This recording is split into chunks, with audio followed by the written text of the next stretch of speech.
Yeah. So we're just giving you all a few minutes. How you entering the space? Besides us entering nostalgic. That's what Caden told me yesterday at 1.2. She said, Dad, you being all nostalgic. I said, first of all, why you know that word and using it Right. properly. That's a big word for a 10-year-old, right? Yeah. Second of all, stay on my business. Let me be.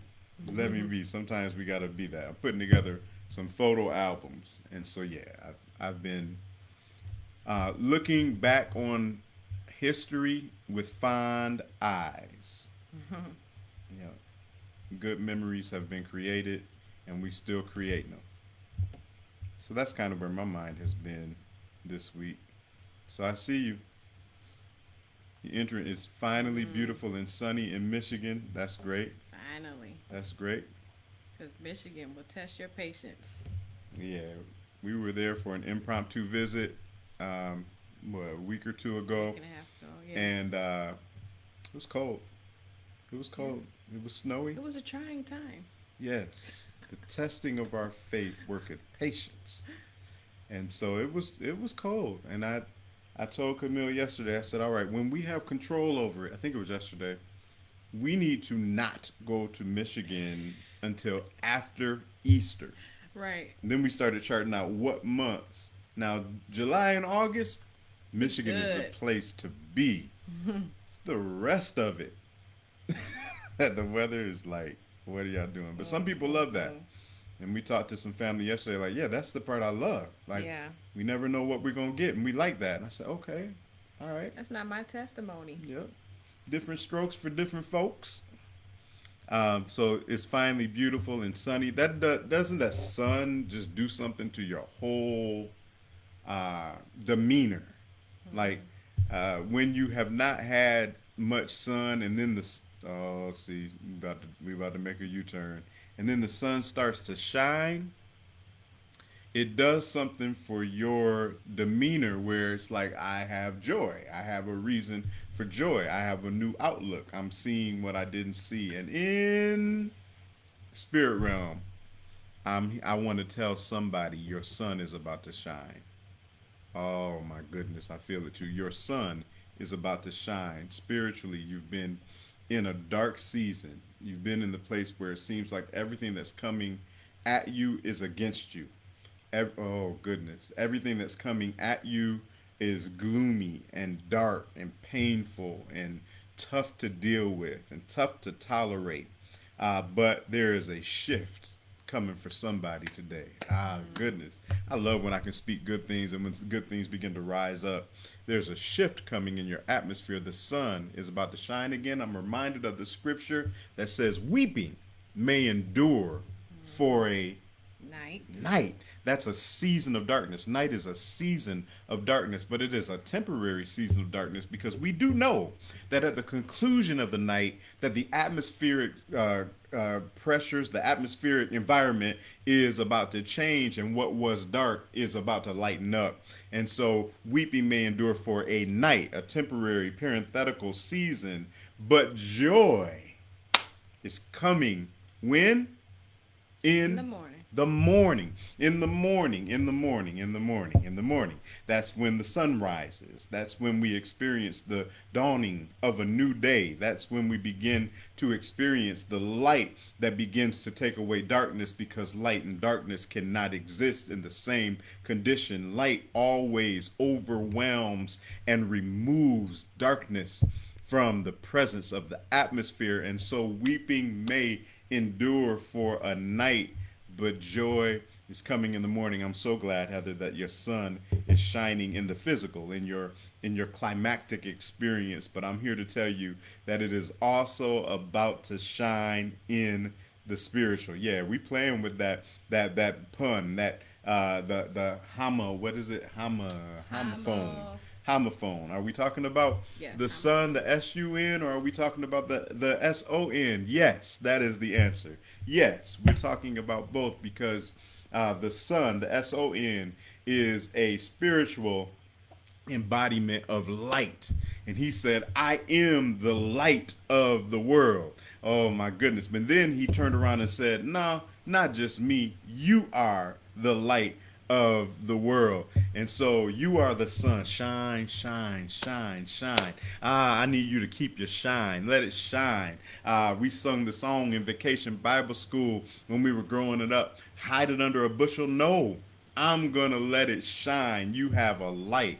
You are light in the, oh my goodness, in the realm of darkness, in the realm of darkness on your job, the realm of darkness in your family, the realm of darkness in your community. You are called to be light. So you gotta shine. Don't let nobody put your light out. You gotta shine. Don't let nobody tell you you're too bright. We don't want that up in here. You must shine. I wish somebody would type, I must shine. I must shine. I gotta shine. I need to shine. If I don't shine, then darkness will overwhelm my condition. If I don't shine, then darkness will have power. And when I have the power within me to eradicate darkness because I'm light. And if I'm light, then darkness can't exist in my midst. I have to shine. I gotta shine. I'm gonna shine. I better shine. You better shine. You better shine. Shine. Shine. Okay. This just reminded me of a dream I had on Friday, so I had to look it up. Um, and in the dream, I was writing out something that I had to speak about. Um, and one of the things, the topic was something about, you know, the ways that we get closer to the Lord, or what are the ways that we can have a tighter relationship with the Lord or cultivate it. And one of the things that God gave me within the dream was let the light in. And this talk just made me think about that. So, you know, it's the thing where the light can shine, but you have to be a receiver of it too. So when you see that light shining, let it in. And in the natural, when you wake up in the morning, open up those windows, open up those blinds, let that light in, because it does something for you. It does something for your spirit. Yeah, that's good. So, let me tell y'all a little story. I'm looking something up while I'm about to tell you this story. So, you know, we share a lot with y'all. We try to be transparent with like where we are with different things. So, Camille has decided that we are gardening. Look, Mm-hmm. this is God directed. Mm-hmm. That's why we are gardening, because we have no shade of green thumb. Okay? Mm-hmm. But I feel like the Lord is saying, do a garden. And so we doing a garden. So we're gardening. So I don't really know much about it, but we're gardening, and I trust my wife, and so we gardening, right? So as we were looking at the seeds yesterday, I feel like this is relevant to where we're going. So where we just went, that where Heather just took us with just innocent comments about how things are going, and we just stand on it.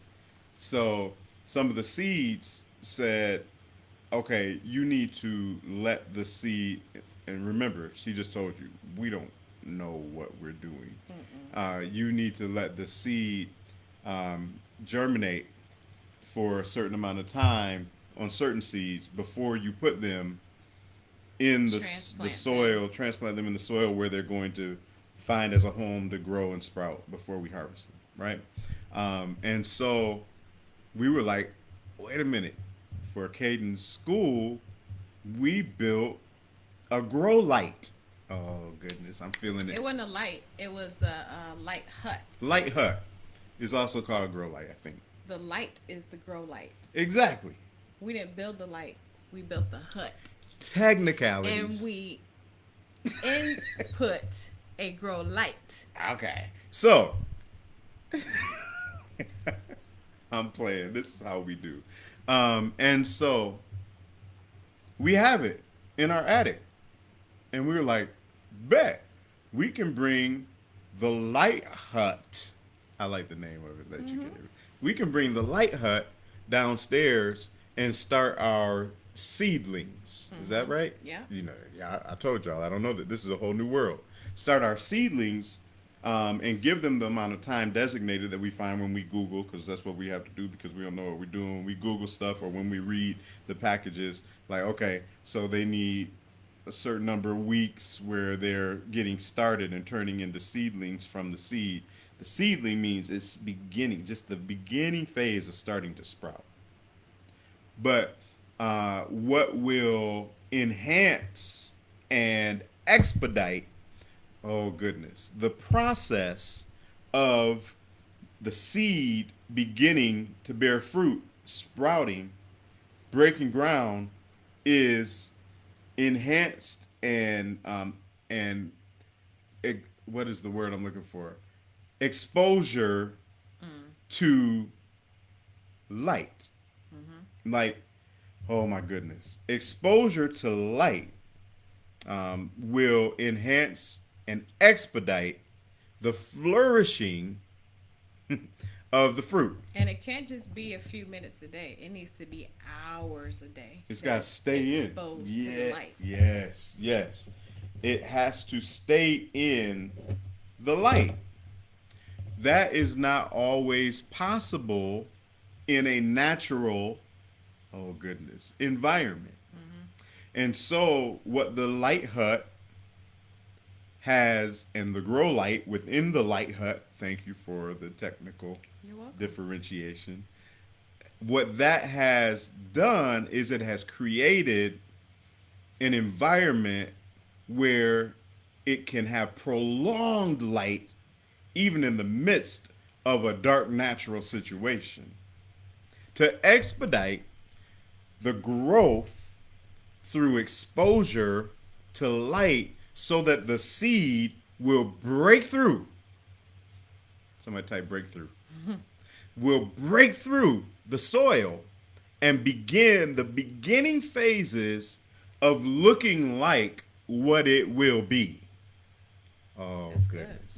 good. Looking like, the only way you going to look like what you will be is from extended exposure to the light. Jesus said, I am the light of the world. A city set upon a hill shall not be hid. I'm the grow light. Go ahead. I'm just thinking you got to be planted in good soil. Oh my goodness. Yeah. You got to be in that good soil. Good soil. And then you need that light to shine on you Yeah. so that the potential can be seen. So that it's possible for breakthrough. That's just the beginning. Your breakthrough is only the beginning. Your breakthrough is only the beginning. There's exposure, extended exposure to the light. I gotta write it. Extended exposure to the light.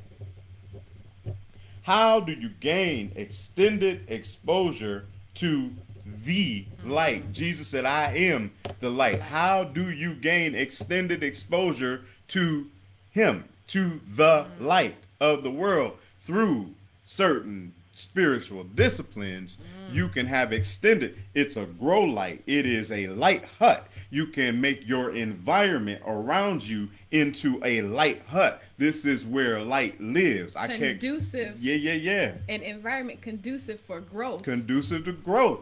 So I need to make my environment, the ones I can control, my home, my room, my car, my space. I need to make the area that I control into a light hut so that the grow light can shine on me and I can have extended exposure to the light, which will allow breakthrough and eventual growth. And then, oh goodness, once the seedling appears, then I begin to recognize that now this seed knows how to grow. I can now move it from a small environment to a big environment with the confidence that no matter where I put this plant, it's going to do what it does. It's going to keep growing. If it's a carrot, it's going to carrot. If it's lettuce, it's going to lettuce. If it's broccoli, it's going to broccoli. Let us go into the house of the Lord. Yeah, like it will be who it is once I see in the small. Despise not the day of small beginnings. You are in your light hut. Oh my goodness. But what's going to happen is once we know that we can trust you to be what he planted you. This is the purpose talk we had a couple weeks ago. What he planted you to be in certain situations, then he's going to begin to move your platform. Transplant. Trans what? You get transplanted. Trans what? Plant. He's going to make you. Oh my goodness, I feel this thing. This isn't where we were going at all. He may, after a while, transplant you. He may